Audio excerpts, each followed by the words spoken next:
अब हम लोग बात करें coefficient of contingency of association of attribute की, या तो इसको काई स्क्वायर टेस्ट भी कह सकते हैं, जिसको हम लोग ऐसे डिनोट करते हैं। ये पहली बार यूज़ किया था कार्ल पियर्सन ने। इसमें हम लोग मैग्नीट्यूड ऑफ डिफरेंस फाइंड करते हैं एक्चुअल या फिर ऑब्जर्व्ड और एक्सपेक्टेड फ्रीक्वेंसी के बीच में। इसका फॉर्मूला होता है whole summation observed minus expected whole square divided by expected value. यहाँ पे हम लोग ने मेंशन किया है कि ओ ऑब्जर्व वैल्यू होती है और ई एक्सपेक्टेड वैल्यू होती है। इसके क्वेश्चन कुछ इस तरह के होते हैं जिसमें हम लोग को वैल्यूज़ गिवन होती है, उससे हम लोग को टेबल बनानी रहती है, और टेबल बनाने के बाद हम लोगों को फॉर्मूला पुट करके सेम एट्रीब्यूट की फ्रीक्वेंसी निकालनी पड़ती है।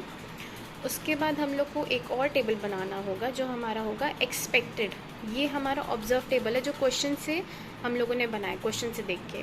अब जो यहाँ पे हमने वैल्यूज़ निकाली है, यहाँ पे वैल्यूज़ जैसे कि हम देख सकते हैं कैपिटल ए की वैल्यू जो है 36 है, तो 36 फॉर्मूले में पुट किया, और उसके बाद आया 56 बी की वैल्यू है, और 100 हमारा एन। तो फॉर्मूले के थ्रू हमारा ए बी की वैल्यू जो आई है कैपिटल और कैपिटल बी की वैल्यू जो आई है वो इतनी आई है। तो ये सब अब वैल्यूज़ पुट करके हम लोग एक टेबल बनाएंगे जिसको हम लोग कहेंगे table of frequency of expected values. जब हमारा टेबल बन जाता है तो फिर हम लोग काई स्क्वायर का फॉर्मूला पुट करके ऑब्जर्व्ड और एक्सपेक्टेड को सॉल्व करेंगे। जो हमारी वैल्यू आएगी उसको हम लोग कंपेयर करेंगे टैब्यूलेटेड वैल्यू से। टैब्यूलेटेड वैल्यू हम लोग को गिवन रहती है, काई स्क्वायर टेबल में वैल्यूज़ गिवन रहती है। हम लोग को बताएगा कि कितने level of significance for how much degree of freedom से कंपेयर करना है। तो जैसे हम लोगों को यहाँ पे कंपेयर करना है 5 level of significance for 1 degree of freedom से कंपेयर करना है, जिसकी वैल्यू आती है 3.841। ये टेबल में गिवन होगा, क्वेश्चन में गिवन होगा।